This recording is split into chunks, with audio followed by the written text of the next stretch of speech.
guys, today's lecture on the endgames, insane the endgame. So today I didn't prepare anything like any particular topic apart like term chess wise. I'm prepared basically two games of Magnus Carlsen from 2020, which I think were very interesting for a number of reasons. Mostly from practical point of view and kind of like practical perspective from practical chess. I mean, sometimes in equal endgames it is very easy to not know when you go wrong, and I think especially in the first one, the one I wanted to talk about against Alireza Firouzja, it was pretty clear that, you know, in equal endgame Alireza simply misplayed it and then gave Magnus huge chances. But before I start talking too much, let's just get into the game. So the first position I wanted to talk about is the following one. Right after the opening, position is just equal. Actually, I should flip the board because we are mostly interested from black's perspective. Position is just right, completely equal. Like there are no any problems neither for white nor for black, and I think that in general, with good play, the game should end with a draw. So here Alireza played naturally rookie move rook fd1.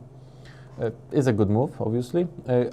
Personally, I feel like a little bit more accurate could have been maybe rook c8, but both moves were equally good. So we don't, I mean, doesn't quite matter.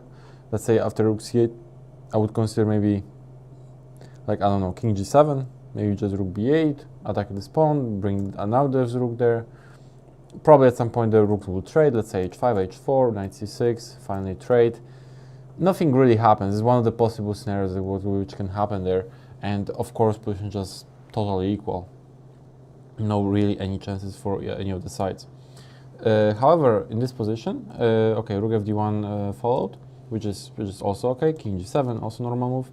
But right now, Alireza played with knight e3, which I'm not entirely sure whether is the best move. And honestly, it seems to me like it's the first step a little bit in the wrong direction. First of all, knight on d5 is perfectly located. Like there is no better square for this knight on d5. I don't see a reason why to move this knight from there. So maybe there was idea of knight c4 or something like this. I understand that, but like, why to move this knight from d5? Still, like it's still the best square for this knight. White should, let's say, try to focus on improving his bishop from f3. So, and especially that considering that c-file is fully controlled, there is possibility to play moves like rook c8 again, or maybe rook c5 to put some pressure on e5 pawn. For instance, after rook c5 with idea, I don't know, maybe now knight e3, attack this pawn on e5 at least. Rook a6, a3, yeah, like I think white has pretty good position. I understand something like this, and knight takes c6 is just equal. B takes c6, trying to keep the knight from d5 also is possible, but then knight e3, just knight c4 comes, and definitely no any problems for white, neither for black. Position is still equal. Yeah, this was one of the ways to play here for Alireza. However, he played move knight e3, which is still not really a bad move, but like I think it's the first step in the wrong direction. Rook a6, very strong move. The idea is right now to seize the initiative pretty much and start attacking pawns on the queen side. a3 and h5. And right now, again, there is some problem right now for white, because right now could be a move like rook f6 could be a threat. I'll just maybe draw an arrow here. Rook f6 could be a threat. Bishop on f3 is under some pressure right now. If we can bring this rook to f6. So how to solve this problem? The most natural move, again, seems like knight c4, following the plan, like, right? Knight e3, and now knight c4 makes sense. It's possible. I'm not saying it's a mistake or something like this, but like it's a little bit imprecise. Like all the moves are slightly inaccurate, and this eventually may build up to something really big, and it did in the end. So we will see. So I would play, or at least consider, I don't know what I would play in the game, but I analyze here rook d3, and I think this move makes lots of sense, because right now, as I said, the main point, what has to be done in this position, bishop on f3 is a problem. Like if this bishop would be, let's say, somehow on c4, would be a great bishop, right? But on f3, it's pretty bad. Like it doesn't do anything and runs into some attacks. So therefore, rook d3 makes perfect sense, because we want to play rook bishop d1, for instance, and bishop b3. One of the ideas. And another idea is simply to overprotect this bishop on f3 on the third rank. After rook f6, we can play, if we don't want to play knight bishop d1, we can play knight d5, for instance, even. But bishop d1 is also totally okay. But after both positions are just equal. And if h4, on the other hand, we can begin counter-attacking with rook c5. And now knight c4 would make more sense. But yeah, this would probably be the correct play by white, and still position is just equal. Let's say rook e8, knight c4, takes, pawn e5 is hanging, e5 is hanging, so b5, trying to at least go for bishop f6 right now. But again, right now in this endgame, there is any reason for white to be worried. Actually, white has extra pawns, so probably black has to be slightly more careful. But obviously, it's just a draw because of the opposite color bishops and the likelihood of trading all the pawns on the queen side and simply withdrawn endgame. So so yeah, like here knight c4 again is slight inaccuracy, I would say. It's not anything serious still, position is still roughly equal, but like it gives some possibilities for black to develop some initiative, and Magnus did it, I think, great way. Bishop f6, defending this pawn simply, and right now h4 also makes sense, seemingly, but again, the best move according to what I analyzed, knight e3 back. So if you have to go knight c4, knight d3, all those moves are not really natural, really, right? Because you want to play knight c4 to attack this pawn, pawn on e5. So knight c4 seemingly is placed well. Afterwards, it was the plan, but suddenly it feels like the best move is suddenly to move back knight e3, which is all not logical, kind of like natural. So I feel like Alireza was struggling to find the correct plan, and he could have been. I mean, he actually indeed was in the end punished for us because he lost. Yeah, like normally what I should do, just focus on improving pieces. Bishop from f3 has to be improved. Like here, a move rook d3 would make lots of sense and bring this bishop to the game. Bishop d1, bishop b3. I'll just draw again. I'll draw the arrow here. This one could be one of the ideas. So, but knight c4 also is okay. Just need to go back knight d3 probably, because after h4, black can bring the rook to the game, rook knight d3 and rook a6, and suddenly black made some progress. Magnus made some progress here because right now he controls the c file. So this is definitely some progress. We cannot say that position is still totally equal. We have to acknowledge that black controls the c file right now, and black knight on d4 actually still is on d4 and causes some problems to white. While white has to be right now on e3, because otherwise rook will invade with rook c2. So it suddenly is not entirely easy. So Alireza played bishop d3, rook d3, and now Magnus brings this bishop to the game. Bishop d8, bishop d1, finally improving this bishop, rook c1, and again, position is still around equal. Like position was so dry, so equal that even after several inaccuracies from white, it's still around equal. But right now, like with each inaccuracy, the white starts getting harder and harder. Let's say on practical level.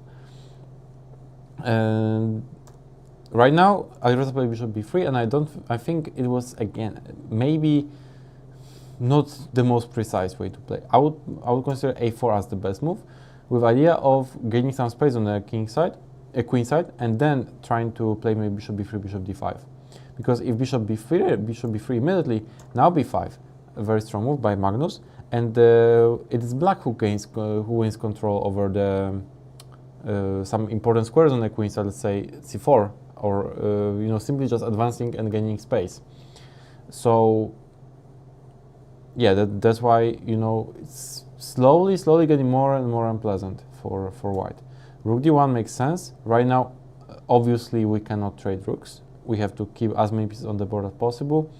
However, I wanted to point out what happens after knight takes b3, because this seems interesting, because what could be wrong with just winning this pawn somehow, right?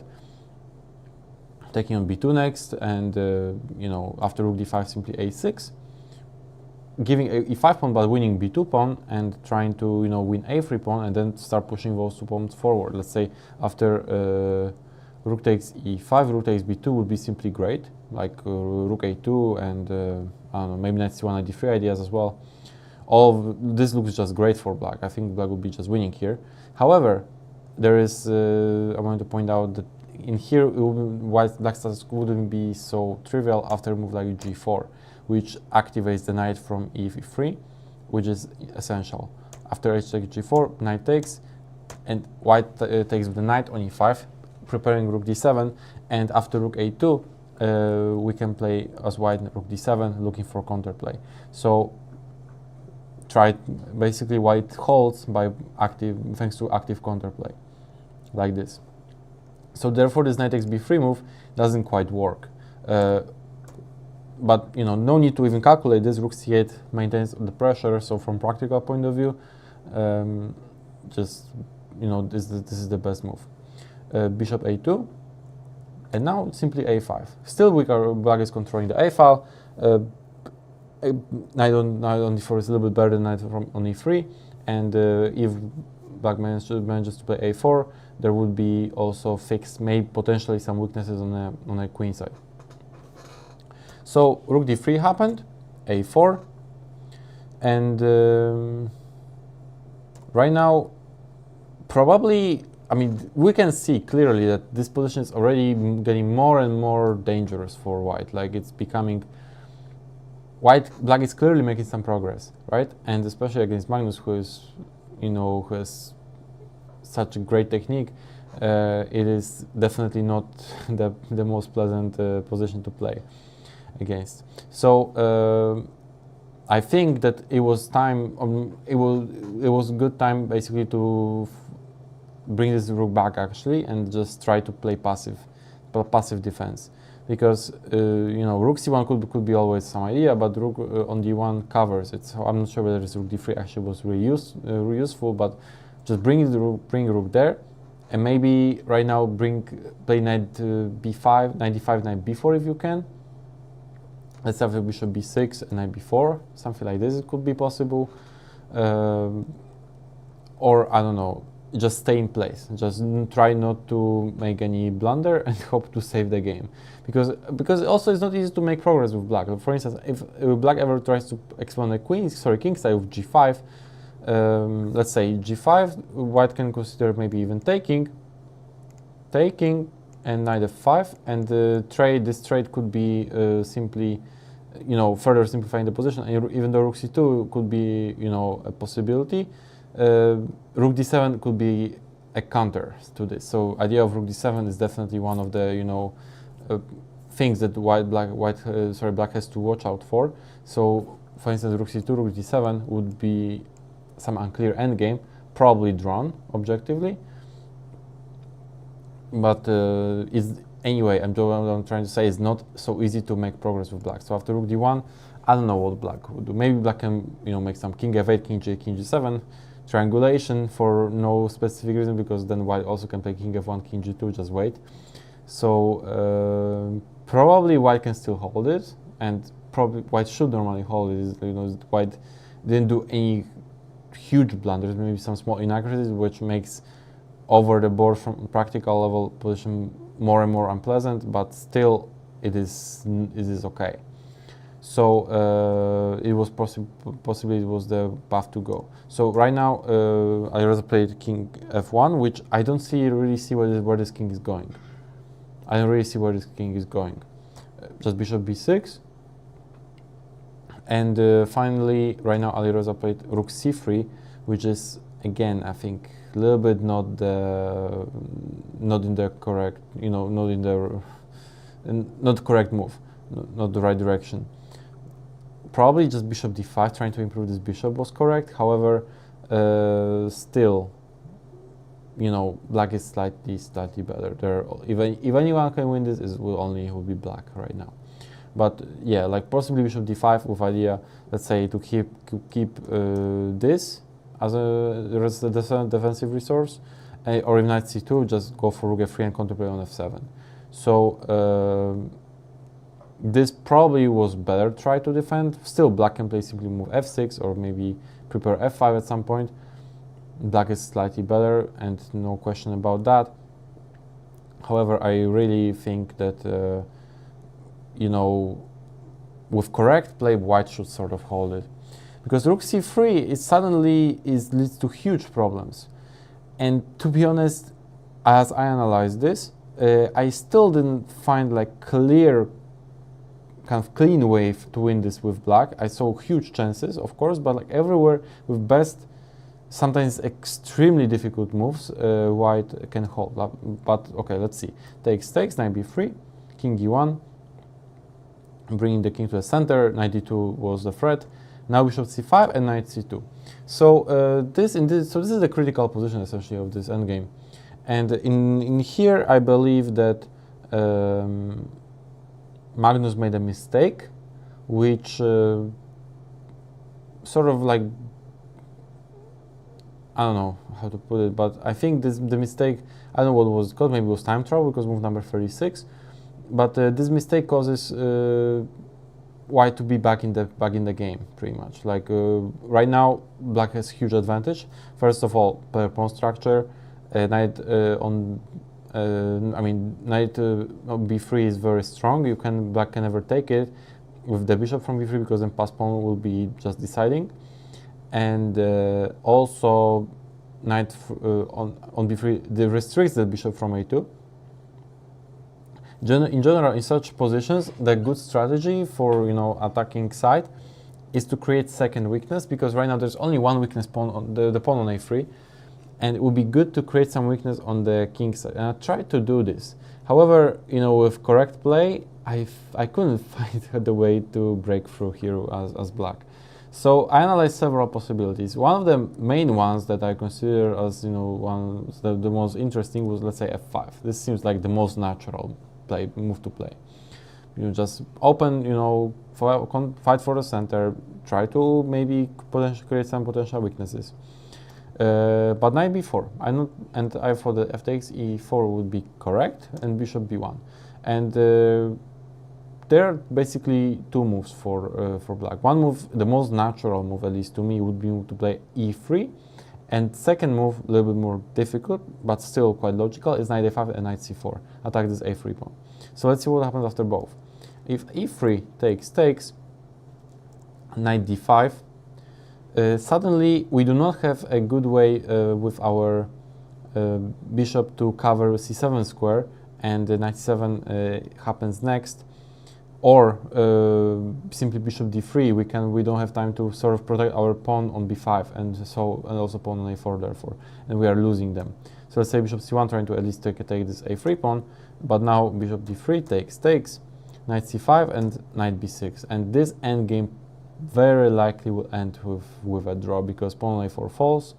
After knight e4, bishop takes a4. Tactically, it still sort of holds for white, because after knight takes g3, there is knight c4 possibility. So, okay, now knight c4, and suddenly position simplifies significantly, and very likely the game would end with a draw. Still, there are some chances for black. There's bishop e7 possibility, but like very likely it will be just a draw. Alternative would be, let's say, to play bishop b2 at first, but then we are not taking c pawn. We are winning still a pawn, but suddenly pawn on c5 is just going forward, and we have to give back a piece for this pawn. For instance, after this, king f1, bishop a5 and knight d5, we cannot stop this c pawn. c6, and the game is pretty much drawn, because we have to give the piece, and then none of the sides actually can win. So it's just a draw. I'll just put the arrow just to show. Yeah, so c7 just next, and it should be simply a draw, because if knight d6, then bishop d7 always, so there is no way to win this. So coming back, this is what happens after, in here, e3, right? This is what we just discussed, e3. However, there's the alternative, we just move knight a5. And knight a5, the idea is to bring knight c4 and knight takes a3 to win this pawn. And it's also very interesting, but again, after bishop e4, knight c4, knight bishop c6, knight takes a3, knight d3, and here let's say bishop d6 makes a lot of sense to just do to defend this e5 pawn. King d1, even though black has extra pawn, it is hard to kind of like come up with what to do next, because if not king d1, there will be knight b1. At least this is clear, right? But if king d1, knight b1 will always be king c2. If we ever touch this, knight from a3, let's say knight c4, the pawn before will fall. So we cannot do that. And with such bishop on c6, we can never really, get this knight out. So probably we have to give back the pawn, but then knight c4, bishop c6 back, and if a3, knight c1, and let's say bishop c5 analyzed, king e2, knight d6, some forced line, but bishop d5, and in such endgame, even though black has clear advantage still, I am not entirely sure whether this is objectively winnable, because pawn on a3 is blocked, and with such pawn structure on the king side, I'm not sure whether there is a possibility to, bring our king to the center and then to the queen side, because pawns on g6 and h5 will simply fall, and therefore I think, despite the advantage for black, objectively white has really good chances to save this. So I analyzed this a little bit deeper, but in order to not to overwhelm you guys with the analysis and so on, I think this position is already pretty clear that it's not easy for black to make progress. So in this position, another possibility, apart from f5, I analyzed move f6, and the idea of f6 is to prepare g5, create passed pawn somehow, or maybe some weaknesses at least on the king side in this way. Essentially, as I said, we have to play on the king side to create second weakness, and this was also very interesting. And I analyzed number of possibilities here for white. For white. So basically, I think there are two of them: f3 and knight b4. After f3, g5, I think there could be. Okay, still it's pretty, at least we got this pawn on h4. It still is pretty hard to win this, but at least this pawn on h4 could be potentially some sort of weakness. Bishop e7, maybe f5. Then still not easy. Far from easy, but at least maybe some chances. However, I think that knight b4 immediately is also pretty good. Knight a5, f3, and knight c4, it would be an idea, and go for his endgame. And the question is whether this is, how big of chances does black have in this endgame? And again, probably with correct play it's a draw, but it doesn't matter. What I'm trying to say in all those lines, with best play, probably white can hold, but starting from move number 20 or whatever it was, where the position was just totally equal, to get there, suddenly psychologically it's very, very difficult to defend such positions because of what you had. And right now, black has pretty much risk-free position. So knight d5, let's say, and I analyze f5, king d2, and f4, trying to sort of create some imbalance on the king side. After g takes f4, e takes f4, king d1 was suddenly the best defense, which is of course very difficult to find. And basically just try to stay in place, because if for instance knight f4, this would be already lost, because bishop takes a3, and black doesn't have move knight b6, which normally would have to be played to attack those pawns. And therefore king d1 has to be played to have, after bishop takes a3, knight b6 always. so yeah, like for instance this knight g2, I thought like, you know, we have to defend this pawn on h4 somehow, but right now simply bishop comes to you know, slowly to d6, then king, we bring our king, and finally bringing this bishop to f6, and black wins with a3 idea at some point, because, or Zugzwang, because seemingly it seems like there is no breakthrough, but suddenly also there is no way to move for black, because for white, because if e5 then bishop e7 king goes, then king simply goes, you know, there, and the game is over. And if the king goes to c2, then pawn goes forward as well, and it's essentially next Zugzwang. The game is just over. So that's why you cannot take this knight, with the knight this pawn on f4, and you have to stay in place with king d1. But you know, such moves are very difficult. So you know, if you have to be finding such moves, it means, and previous positions were much easier, it means definitely something went wrong on the way.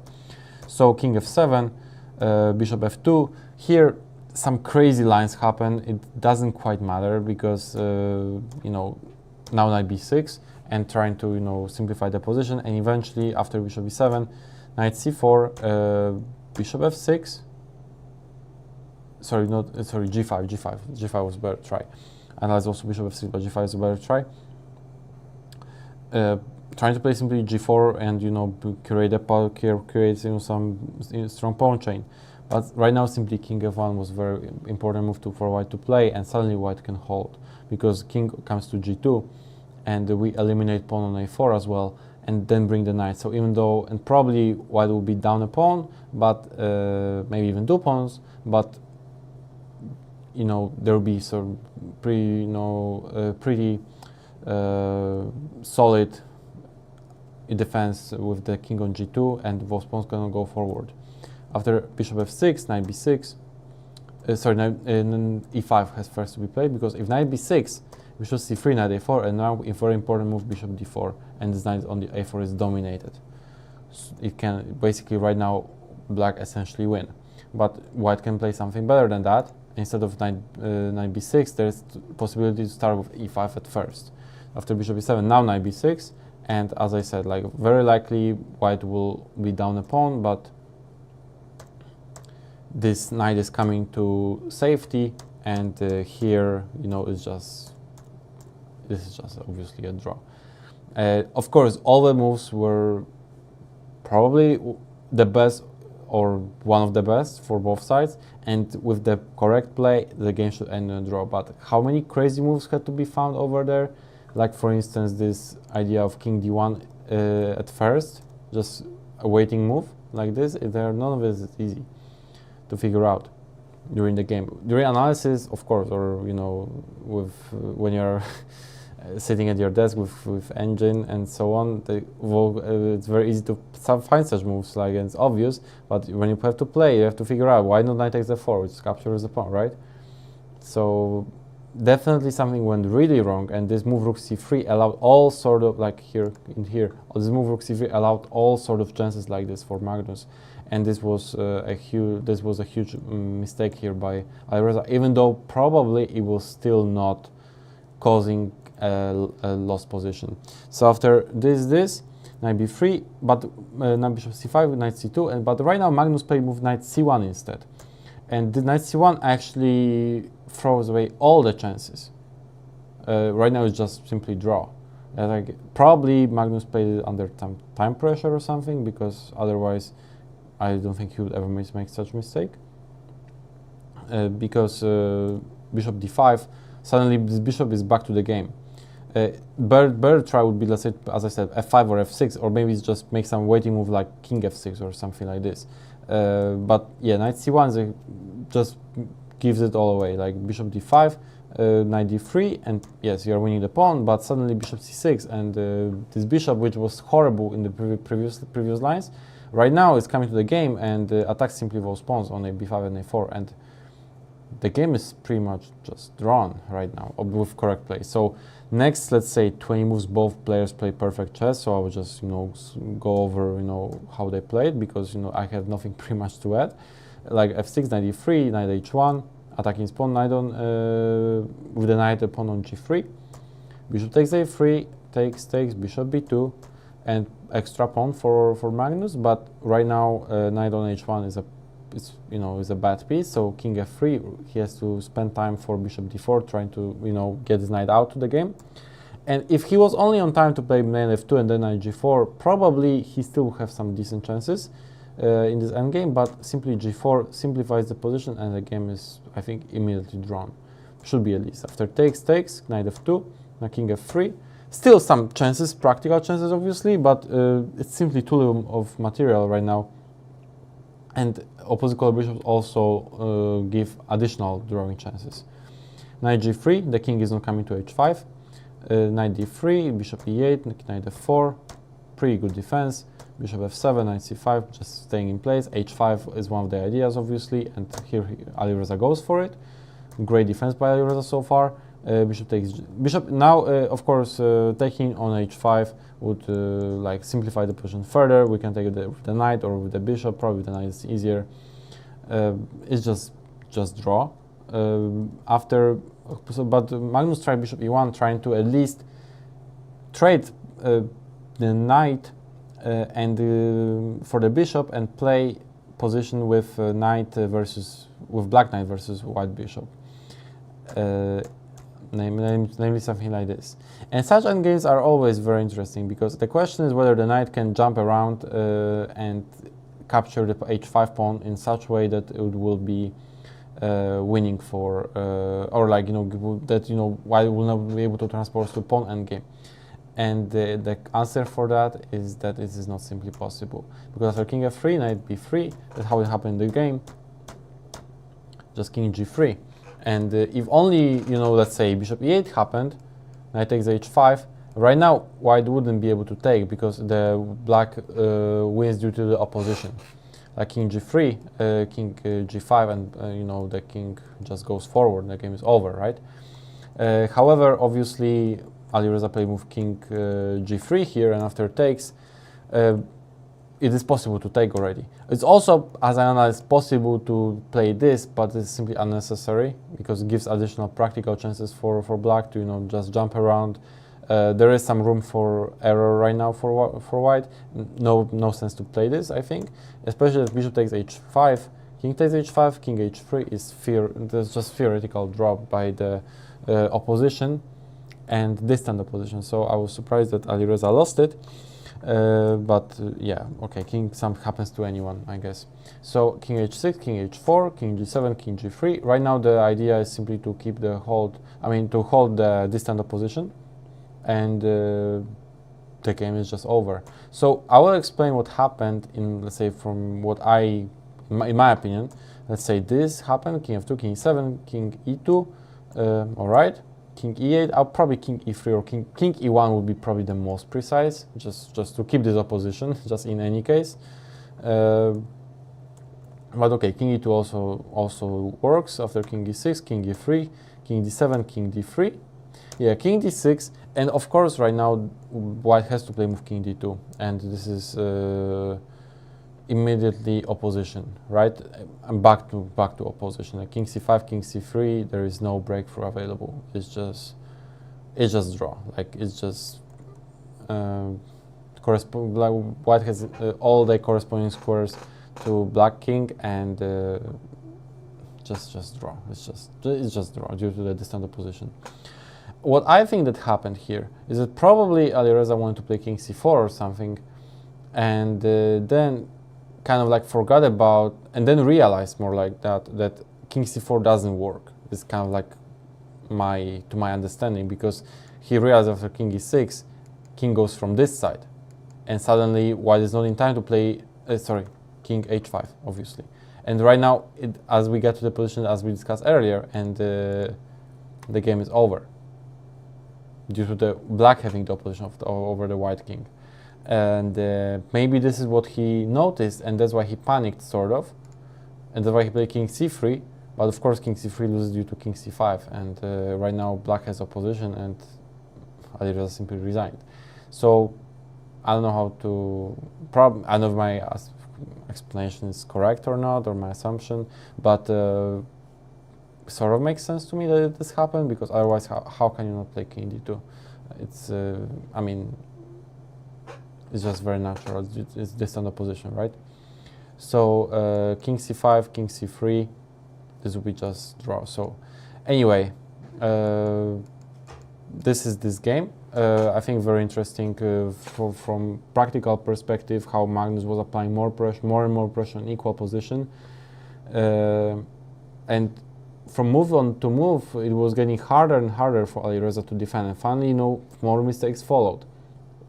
In the end, rook c3 move was giving huge chances to Magnus, which Magnus didn't capitalize on immediately, and he played move c36, knight c1, which was inaccurate, obviously. However, anyway, it was Alireza was still under pressure, and sometimes, you know, when you are entire game, you know, defending and defending,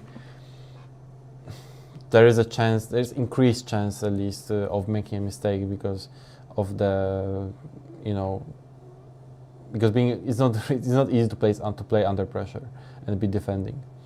So this would be it for this game. Another game that I prepared was is another game of Magnus.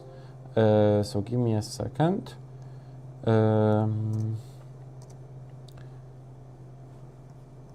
All right. So this is the position that I wanted to talk about. This is game Harikrishna versus Carlsen from Chessable Masters 2020. And in this position, let's evaluate at first who is what's going on. So I think, in my opinion, I think that position is just around equal. It should be pretty much like white has no really any weaknesses. The material is balanced, equal. Well, black pieces maybe are slightly more active because of this knight on e6 potentially going to d4 if knight bishop takes the3 happens.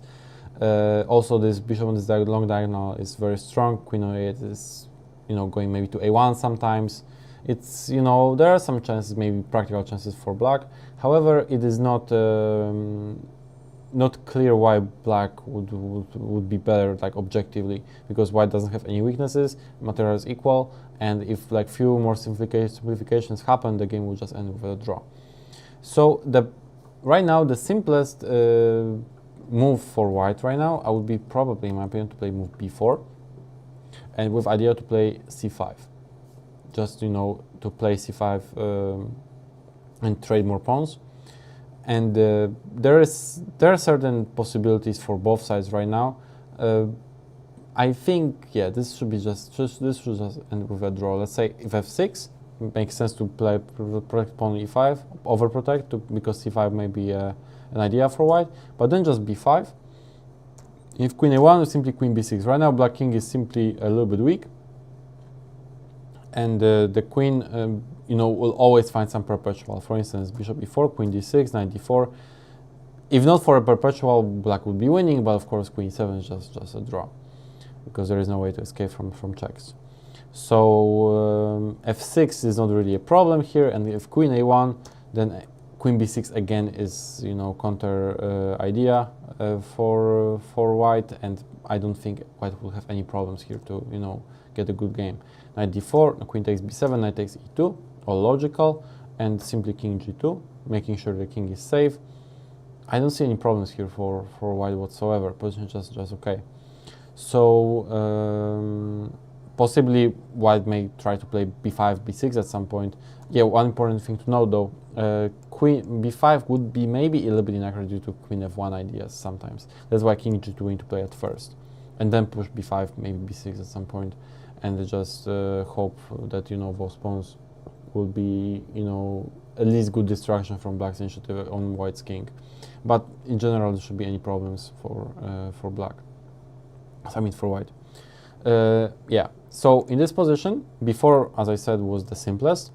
However, Pentala Harikrishna played move c5, and this move leads to, I think at least what Pentala wanted to achieve, that he wanted to trade some pawns, tactically and simplify the position, because you know he makes sense, because knight pawn king on h2 could be sometimes, you know, under some pressure, and you know, if let's say knight takes e5, knight takes e5, knight takes e5, you know, if d takes e5, queen takes e5, this is totally okay for white, and actually white could be better because of the passed pawn. And if not this, then you know, we can play knight f3, queen d, bring knight back, play queen d4, and have, you know, great chances to, you know, maybe win the game as white, and because of the outside b pawn that we have, and potentially black king could be rather weak than white king. However, there is a small tactical problem right now with queen a1. So queen a1 probably, I guess, I don't know, I cannot say for sure. This is what Pentala Harikrishna missed, because queen h1 is a big threat right now, and also if white defends, we can simply take capture on b2. Important thing to note, small detail, if bishop takes f3 would be imprecise, because queen d4 or queen c3, and then we capture. So therefore white will be able to hold material balance. Therefore black simply has to take, and this is the critical position, another critical position. What to do here with white? White simply lost the pawn, right? Definitely it didn't go as planned, but what to do next?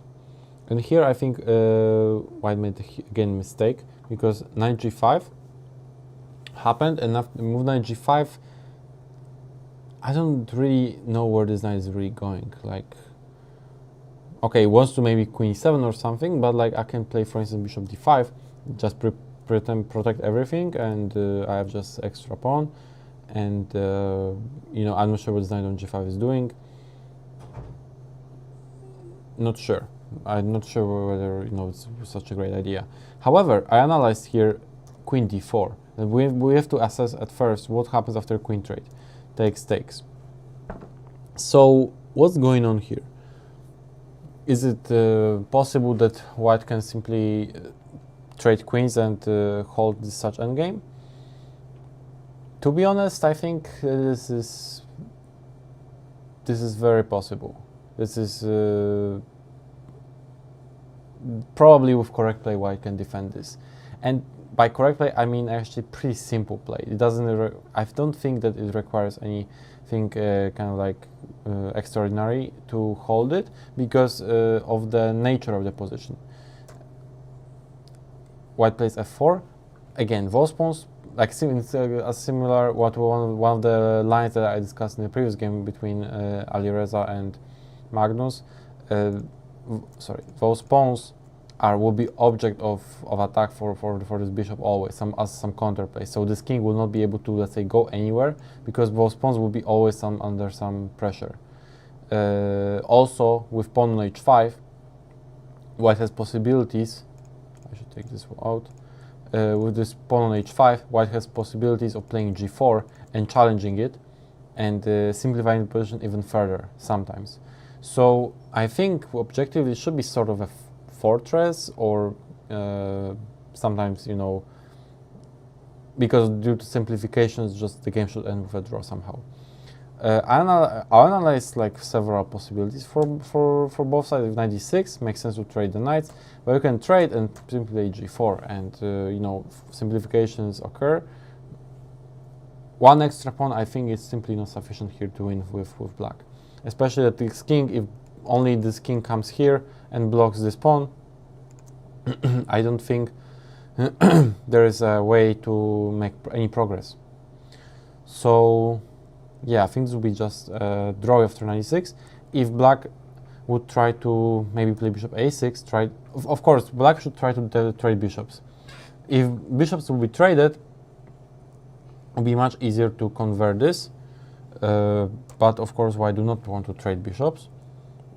After bishop c4, we can just bring the king, or maybe play g4. Both look possible. To be honest, yeah, like both moves are possible, and not sure which one is even better. both are leading to equal endgame. Even like something like this with, you know, bishop versus knight, because of the nature of those pawns again on the queen side. White will get to play g4 at some point, and the simplifications will occur, and will not be easy to convert that any further. So with correct play, white should hold it. Also, a g4 would be impossible immediately, and this endgame also should be drawn with correct play, because we again do not trade bishops. The king will stop the d4 pawn. If bishop f5, let's say this king goes, king is blocking, and we again look for counterplay on this f7 pawn and g6 pawn, trying to ideally play bishop e2 and h5, simplify even further.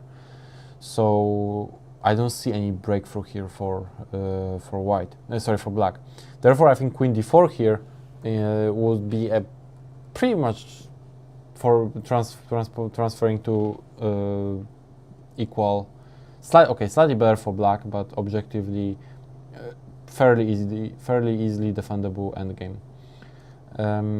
Knight g5, however, happened, and knight g5 it was a mistake. Bishop d5, good move, overprotecting on f7, making sure everything's defended. Bishop f3 takes, queen f6, all good. Queen e3, knight d6, and knight f3. So this is next position I want to discuss in detail. Black has extra pawn. Obviously, great winning chances. There is, you know, just an extra pawn, and seemingly like endless possibilities to, you know, to make progress. But you know, because there are so many of them, how to try to make progress, and this is where the tricky part starts. In this position, it would be premature to play move d5, in my opinion. Even though it seems like natural, you know, we have extra pawn, try to push it forward, it would be simply premature. King g2, let's say, and if let's say d4, we just go queen e4, and this pawn doesn't really go anywhere. It doesn't go anywhere, and it's actually object of the attack right now by white pieces. Black has to, you know, be careful not to lose this pawn. If queen d8, then let's say queen e5 moves are possible. Or even knight after queen d8, knight e5, trying to block it and look for counterplay. It is not easy to make also progress here with black. So d5 would weaken the pawn and would sort of put too much of emphasis on pushing the pawn instead of improving the pieces. So I really like what Magnus played here, and shows like his great technique here and class. What Magnus does right in such position, at first, centralizes the queen. Centralizing the queen is the first step. Improving the queen to the center by playing queen f5. And idea is after king g2, play queen d5. Because, I mean, hard to come up with better move than king g2. It seems pretty natural. You know, improve the king for white as well. And queen d5. The queen gets to d5, and where it's, you know, is a perfect square. And creates bunch of possibilities, you know, to maybe trade queens, because ideally as black we would like to trade queens, and if the queens are traded, it will be easier to maybe push the pawn, the d pawn somehow forward. Also, we can then improve our king, because right now with the king, knights, and queens on the board, it will be pretty much impossible to improve the king too far away, because there will be always some checks and the counterplay. So therefore, black should try to trade queens somehow. So king g1 is logical, and now king f6, slowly improving the pieces, queen c3, and king e7, slowly, you know, making some progress. Queen e3 back.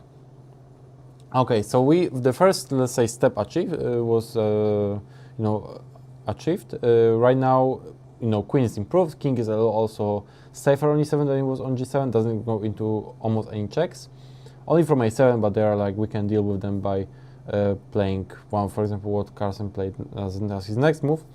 In general, as the next step, we should again try to somehow trade queens, and by what I mean by trading queens is not only try to trade queens by them, you know, just by themselves, because it would be great, but like cause white to if white decide not to trade queens, there will be some, let's say, problem with, you know, giving up some squares, or like, you know, there will be some other issues what we'll be facing. So let's see how Magnus did it. If we play queen c5, of course, white cannot trade the queens. Queen d3 looks logical, and right now queen c1, again pretty logical move. King g2 and move now move queen c6. King g1 also is logical, and again knight c5. So what Magnus does is essentially he tries to further improve his queen, centralize even further to e4. Queen e3, queen e4, further centralization. Right now, of course, if the queens are traded, will be to black's great advantage. There, because, you know, as I said earlier, the d pawn will be easier to push. Also, black king will be easier to improve. And also, right now, white faces serious, let's say, practical problem, because, okay, where to go with the queen? If we do not trade queens, where do we go with the queen? Because, you know, if queen g5, simply f6, and we are either losing the knight or, you know, trading the queens after all. So queen g5 is not possible. So essentially there are two moves, either queen c3 or queen a3. And which one is correct is pretty much a coin flip decision right now, because it's really difficult to assess which one is better than the other during the game. Once you analyze, or like you have great calculation, you know, you could be, or once you analyze, it will be definitely clear, and what I'm gonna show right now, why one is better than the other.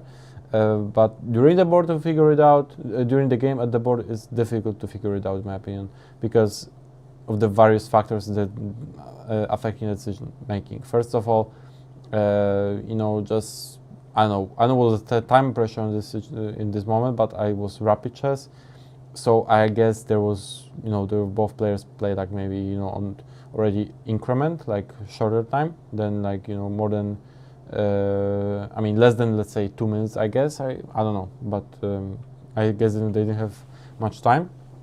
So for the defensive side, for the side that's defending, it's especially difficult to play such positions. And right now, Pentala Harikrishna played move queen c3, which is a huge mistake. And to understand why, I'll show in a moment why it's a mistake, but the best move was queen a3. And the point is that queen a3 allows all sort of counterplay with queen a7. So right now, if the queen knight e6, simply queen a7 follows, and you know, bunch of checks follow, and it's not easy to make progress. But the main idea is that after knight d3, because this seems like the critical, let's say, idea for black to, you know, bring this knight forward, white simply holds tactically with queen a7. After queen f6, queen f7, and knight g5 fork with drawn endgame pretty much. Still maybe some practical chances because it's past d pawn, but like objectively, of course, it's just a draw. So yeah, queen a3 would basically, yeah, if knight d6, then queen a7, we sort of play this position which is slightly better for black. With correct play, you know, white can hold, but you know, black can definitely try many things here. So in this position, queen c3. What's the big difference, right? Why is it such a why do I say that queen c3 is such a big mistake? Well, because of with queen b1 that was available, Magnus didn't play it though. Queen b1 would have given Magnus huge, I think, chances to win the game, like very quickly. He won anyway, but like it would basically give him a huge chance right now. Because if king g2, you know, what could be more logical than king g2? Now queen d3, and the point is, okay, I should start with king h2, let's say. If king h2, then queen d3, and queen e1, queen e4. And after queen c3, we achieve very similar position as earlier, but now there is queen e2. But the difference is that king is not on, you know, as it was on g1, right? Was it on g1? Just let me double check. Yeah, it was on g1. The queen is right now, you see, he is on h2 between these two positions. So if the king is on h2, suddenly there is queen e2 possible. And if king g2, of course, there is some nice tactics available, the same one as you know, queen f7 idea earlier. And if queen e3, we trade queens, and this is exactly what black wanted. Suddenly king e6 and king d5 should slowly win the game, because black's king is simply much more active, and there's also extra pawn, which should be more than sufficient to win for black right now. All right, so there are also other possibilities showing why queen b1 was so much better than let's say knight d6, what Magnus played, but let's see what happened in the game, because there are still many things that happened. Queen a3 right now is back, let's say, white is back in business. King e8, trying to avoid any checks, which is correct. Now g5. Of course, knight a4 would run into queen a4, which loses the piece, so knight a4 is not possible. g5 is very logical, trying to create some weaknesses and tactically win some material maybe. King g1, g4, knight g5 is all logical. Now we enter the queen endgame, which is with correct play drawn, but there is one particular moment, which is this moment, where Harikrishna made a huge mistake. He played the most natural move right now that human could possibly play. Queen g8. Pawn on g5 is hanging, defended, right? Seemingly is very logical. However, this simply loses on the spot. What was important to understand in such positions, what I'm trying to say is, activity is by far the most important. The active queen is the key to holding this position as white. After queen g8, the queen is extremely passive, super passive. It's like doesn't have even one check. The only purpose of this move is just to defend the g5 pawn. Instead, white could have played, let's say, queen c8.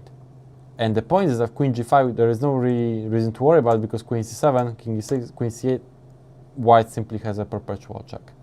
The queen is so active that there is no way to escape this perpetual check. King d4, queen a4, and like the checks, the queen harasses the king, all the way around the board, and there is pretty much no way to escape those checks. So, as I say, activity is more important than just defending this g5 pawn, which is pretty much irrelevant, apart from it being there on the board. So yeah, queen g8 was a huge mistake. Right now, both h4, for instance, and d5 and also d5 here are winning. h4 is particularly instructive because after takes, queen d5, all this is pretty much forced. King h2, and now g3, and black simply wins this pawn.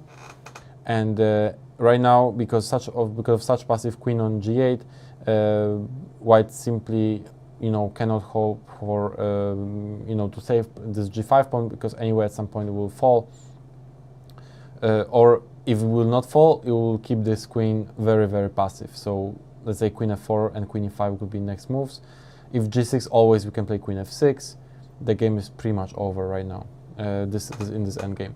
So but Magnus didn't do it. He played queen e4. Of course they had to play on like increment, and it's understandable that both players will make mistakes on playing on increment. And after queen g6, now queen c8 back. Now we are talking. Basically, queen on c8 is finally in the game, and tries to if queen g5, of course, will be queen 7. Same idea of perpetual check.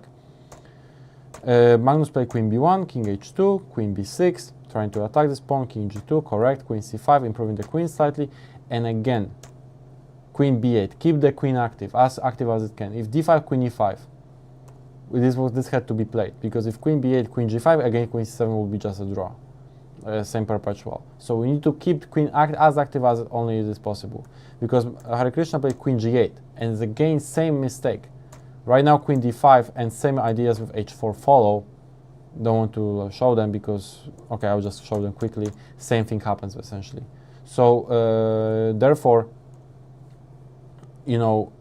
queen's activity is the key in queen endgames. In general, pieces activity, but like especially queens. Like if your queen's passive, like on g8, the game will be pretty much over very soon. You have to keep your queen active, queen b8. But anyway, queen g8 happened. And Magnus, both players play on increment for sure. There were lots of mistakes happening simply because of the little time that both of them had. But okay, queen f5, Magnus played, which was a mistake. Queen b8, finally queen is back to the game. Queen e4, d5, and right now I think if I remember correctly, there was a mistake by Harikrishna, who played queen c7, which is again seemingly the most natural move. Okay, actually queen 7 is not a mistake yet. There were also other moves like queen b6, queen b2 were good, but queen 7 is also fine. King f8, queen d8 is all logical. Bring the queen forward, queen keep checking, bring the king queen to f6. We can see right now that white queen is really active, like really harasses f7 pawn, does a lot, right? Does lots of counterplay. So queen g6 makes sense. And right now, again, what was supposed to be the best defensive idea right now is to simply keep the queen active, queen d8. And you know, if the queen, let's say, comes to e6, we can play maybe, queen come to f5, then queen e7, d4, queen d6. You know, keep the queen active.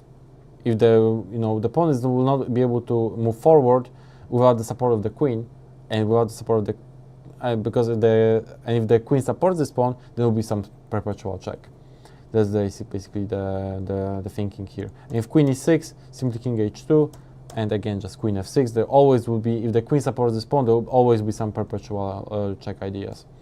Also queen e7 was accomplishing the similar stuff. Let's say after queen 6, queen f8. After d4, just queen d8. You know, again, keep the queen as active as possible.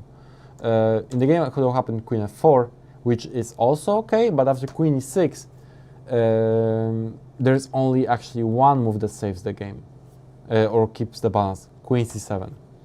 Queen c7 essentially, again, activate the queen. If the queen is active, there will be likely chances to make a draw. If the queen is passive, and after queen d4 happened in the game, queen actually is passive, after king g6, pawn on g5 simply falls, and the game is just decided. So there is a nice technique by Magnus, but just want to show quickly why queen 7 is important, because after king g6, right now queen d8. Pawn g5 is defended, and without ideas of queen g8 always, at least. I don't see any way to make progress here for black. Anyway, the game happened queen d4, and the rest is pretty much straightforward technique by Magnus. King g5, king f5, 2 extra pawns. We don't have to even worry about the h5 pawn, because again, pieces activity is way more important, and king goes forward. King simply will be sheltered by our pawn, by our d pawn, and by the queen. And finally queen c4. This is how the game ended. But anyway, position was already lost here. The pawn would simply go forward to the queen. So this is how the game ended, with queen c4 here. So I think both endgames were very interesting, despite some mistakes that happened there, mostly due to the nature of the time control and so on. Despite that, there were lots of high quality games, and I think there's lots to learn from them. Most importantly, let's say from this one at least, the queen activity in such endgames is way more important than just defending g5 pawn, for instance, which is pretty much irrelevant. And yeah, that's all I have for today. Thank you guys, and I hope it was interesting, and take care. See you next time.